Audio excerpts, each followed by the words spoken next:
Hi everyone, welcome back to my weekly blog. আজকে হচ্ছে আমার নিসের বার্থডে, তাই আমি একদম সেজে গুজে রওনা দিয়েছি হচ্ছে আমার নিসের জন্মদিনের অনুষ্ঠানে। ইন্টারেস্টিং ফ্যাক্ট হচ্ছে যে আমার ইউটিউব চ্যানেলের বয়স যত, আমার নিসের বয়স অলমোস্ট তত। একদম ছোট্টবেলায় ওকে আমি আমার ব্লগের মধ্যে রাখতাম, আমার অনেক পুরনো ব্লগের মধ্যে তোমরা ওকে নিশ্চয়ই দেখতে পাইতা।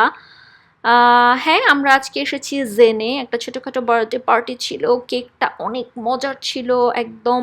এই কেকটা হচ্ছে মাই কেক একটা পেজ থেকে, আমি এর আগেও অর্ডার দিয়েছি। এটা আসলে খুঁজে আমি বের করেছিলাম, সো আমার বোন আমাকে দিয়েই অর্ডার দেয়। বাই দ্য ওয়ে, ভিডিওতে যেই দুটা ইয়াং মেয়েকে তোমরা দেখলা তারা হচ্ছে আমার বোন। ইয়েস, একজন ছোট আর একজন বড়। আর যে ইয়াঙ্গার লুকিং আরও সুন্দরী একজনকে তোমরা দেখলা, সে হচ্ছে আমার মা। আর বার্থডের আগের দিনই আমার ছোট্ট নিসের রেজাল্টও দিয়েছিল এবং সে ফার্স্টও হয়েছিল। সো দুইটা অকেশন আসলে আমরা অনেক মজা করে সেলিব্রেট করেছিলাম একসাথে। হাই এভরিওয়ান, কেমন আছো তোমরা সবাই?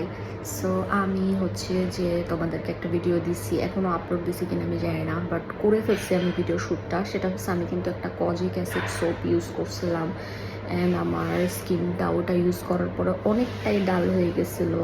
অ্যান্ড লাস্ট কয়েকদিন ধরে আমি ওটা ইউজ করা একদম বন্ধ করে দিছি।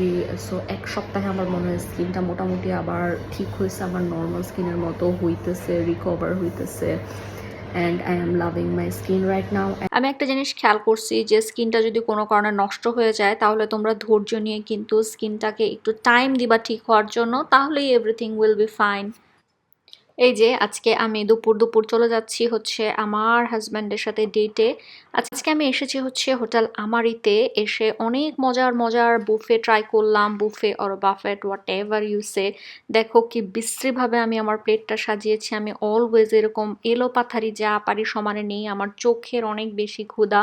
দেখা গেছে যে এর 50%-এ আমি খাবো না, which is very very bad actually. এরপর ডেজার্ট নিয়েছিলাম অনেকগুলা, একদম ইচ্ছা মতো। আমার ডেজার্ট দেখলে মাথা পুরোপুরি নষ্ট হয়ে যায়। দেখো আজকে কি সুন্দর একটা বিকাল, আর আমি 1 কাপ দুধ চা নিয়ে বসেছি, সাথে আমি আবার একটা চকলেট কুকিজও আনিয়েছি তাবাক থেকে।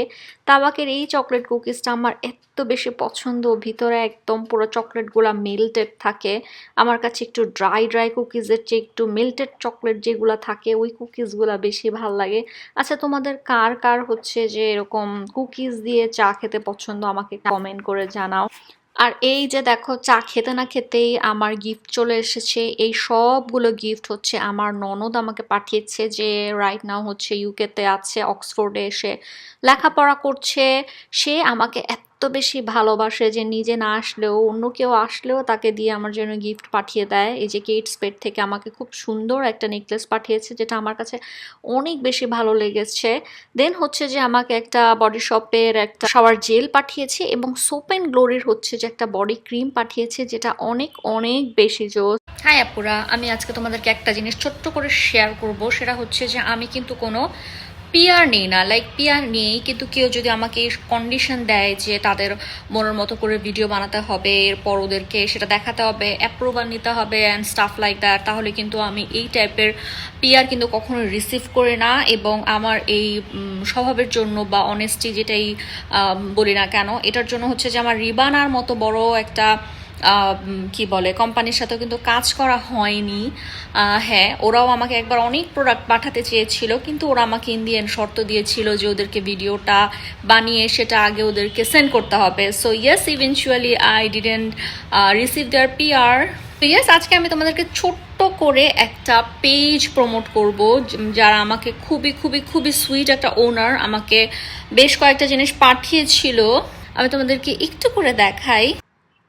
এই যে দেখো, পেজটার নাম হচ্ছে জিরোয়া বিউটি, আর ওদের ট্যাগলাইন হচ্ছে বি ন্যাচারালি বিউটিফুল। হ্যাঁ, ওদের প্যাকেজিংটা আমি বলবো না যে আহামরি কোনো কিছু, কারণ প্রতিটা প্রোডাক্টের উপরে জাস্ট এই কমন জিনিসটাই লিখা, মানে স্পেসিফিক্যালি নামটাও লিখা নেই। হ্যাঁ, বাট হ্যাঁ, ওদের প্রোডাক্ট আমার মনে হয় বেশ ভালো, কারণ ওনার আপুটা যখন আমাকে পাঠায় আমাকে কোনো প্রকারের কথাই আমাকে বলেনি, শুধু আমাকে বলেছে যে আপু আপনি ট্রাই করবেন, আপনার কাছে ভালো লাগলে আপনি আমাদেরকে বলবেন। এটা হচ্ছে ওদের একটা ছোট্ট আই ক্রিম, তারপর হচ্ছে যে একটা চুলের সেরাম, লম্বা যে বোতলটায় যে যে এটা।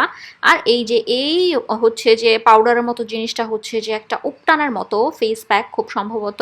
আমি শুধুমাত্র ওদের আই ক্রিমটা ইউজ করেছি, আসলে এত কিছু আমি ইউজ করি যে এই বাকি দুটো প্রোডাক্ট আমার এখনও ইউজ করা হয়নি, বাট আই ক্রিমটা কিন্তু আমি কয়েকদিন ইউজ করার পরে আমার কাছে বেশ ভালো লেগেছে। মনে হচ্ছে যে ডার্ক সার্কেল ইয়েস বেশ কমছে, বাট হ্যাঁ তোমরা তো জানোই আমি অ্যাস্টে লাউডারের অনেক ফ্যান, ওইটা আমি একটা ডিফারেন্ট পারপাসে ইউজ করি। আসলে আমার ডার্ক সার্কেলের চেয়েও ইম্পর্টেন্ট হচ্ছে যে আমার চোখের নিচে কোনো ড্রাইনেস বা ফাইন লাইন যেন না হয় সেটা। সো হ্যাঁ তোমরা কিন্তু এই প্রোডাক্টগুলো ইউজ করতে পারো, যেহেতু ওনারটা হচ্ছে যে খুব অনেস্ট এবং মানুষের অনেস্টি দেখে বোঝা যায় যে আসলে কতটুকু কনফিডেন্ট ওরা ওদের প্রোডাক্টগুলোর ব্যাপারে। আর হ্যাঁ দামগুলোও কিন্তু অনেক অনেক কম, এগুলো সব হচ্ছে 300-400 টাকা করে। সো তোমরা চাইলে ট্রাই করতে পারো। জাস্ট একটা ইউটিউব ভিডিও শ্যুট করলাম আর মনে হচ্ছিল যে মেকআপটা মনে হয় ভালোই হয়েছে। হ্যাঁ আজকে আমি যাচ্ছি হচ্ছে তোমাদের ভাইয়ার সাথে ডেটে। ফার্স্টেই আমি হচ্ছে যে একটু প্রিমিয়াম সুইটে এসেছিলাম, খুব মিষ্টি কিনতে ইচ্ছা করছিল। দেখো প্রিমিয়াম সুইটসের মিষ্টিগুলা কত সুন্দর করে সাজানো, আর একমাত্র ওদেরই মিষ্টিগুলো আমার কাছে কেন জানি অনেক বেশি প্রিমিয়াম লাগে। হ্যাঁ নামের মধ্যেই আছে, স্পেশালি ওদের বাকলাভাটা আমার খুব পছন্দ, আমি ইভেনচুয়ালি বাকলাভাই নিয়েছিলাম। হ্যাঁ আমি আজকে এসেছি হচ্ছে ওরোতে খেতে তোমাদের ভাইয়ার সাথে। অফকোর্স ওরও হচ্ছে গুলশানেরই একটা রেস্টুরেন্ট, আমার অনেক বেশি পছন্দ, ইনফ্যাক্ট আমাদের দুইজনেরই অনেক বেশি পছন্দ। এবং আমি নিয়েছিলাম হচ্ছে যে ফিশ আর তোমাদের ভাইয়া নিয়েছিল স্টেক। দেখো চারপাশের পরিবেশটাই আসলে কি সুন্দর এই রেস্টুরেন্টটার, এটা আসলে বলার অপেক্ষা রাখে না। ফুডগুলোর কোয়ালিটি হচ্ছে অনেক অনেক বেশি জোস। হ্যাঁ পাশে এরকম একটা ছোট্ট পুলের মতো আছে যেটার পাশে বসে খেতে আসলে আমাদের অনেক বেশি ভালো লাগে। পরের দিন লাঞ্চে কি খেয়েছিলাম বাসায় আমি তোমাদেরকে একটু শেয়ার করি। এগুলা কিন্তু সব হচ্ছে ঘরে বানানো জিনিস, এবং অনেক ইন্টারেস্টিং ফ্যাক্ট এটাই যে এখানে শুধুমাত্র ফ্রাইড রাইসটাই আমি নিজে বানিয়েছি, বাকি দুইটাই কিন্তু আমার বাসার যে হেল্প হ্যান্ড খালেদা ওর বানানো। হ্যাঁ বাসায় ভালো মন্দ কোনো কিছু রান্না হলে ইউজুয়ালি আমি ওর হাতে সেটা বানাতে দেই না, but or fried chicken is one of the best, এত ক্রিস্পি। তোমরা যদি চাও তাহলে আমি তোমাদেরকে কখনো এই রেসিপিটা দিব। হ্যাঁ খালেদা শুনলে আসলে অনেক খুশি হয়ে যাবে। এরপর সেদিন আমি একটু বাইরে বের হয়েছিলাম আমার বেস্ট ফ্রেন্ডের সাথে দেখা করব। আমার আসলে একটু ড্রেস কেনা লাগতো, সো ফার্স্টে আমি একটু রাইজে গিয়েছিলাম। এই ড্রেসটা আমার কাছে কেন যেন অনেক ভালো লাগছিল এবং খুবই খুবই ইন্টারেস্টিংলি এটা আমাকে অনেক চিকন লাগতেছিল, which I am actually not, but eventually আমি এটা আর কিনিই নাই। এই যে দেখো আমার বেস্ট ফ্রেন্ড চলে এসেছে ইউএসএ থেকে, ও ওয়ান্স ইন আ ইয়ার হচ্ছে যায় ঘুরতে। সো হ্যাঁ she is the best person যাকে দিয়ে আমি আমার স্কিন কেয়ার আনাতে পারি। আর পরের দিন আমার শ্বশুর বাড়িতে হচ্ছে যে আমাদের দাওয়াত ছিল। এই যে দেখো কত মজার মজার ফুড এখানে আছে। সবচেয়ে আনকমন ডিশ এখানে আছে হচ্ছে যে গরুর ব্রেন, প্রচন্ড পরিমাণে মজা ছিল। অ্যান্ড এর সাথে আমি আমার আজকের ব্লগ শেষ করে দিলাম। এভরিওয়ান তোমরা কিন্তু অবশ্যই জানাতে ভুলো না, কমেন্ট করতে ভুলো না যে তোমাদের কি টাইপের ব্লগ ভালো লাগে। তোমরা যদি বলো যে রান্না বান্নার ব্লগ ভালো লাগে আমি তোমাদেরকে সেটার ডিটেইলে দেখাবো, যদি বলো যে শপিং ভালো লাগে, রেস্টুরেন্টে খাওয়া ভালো লাগে, যেটাই বলো না কেন I can show you everything.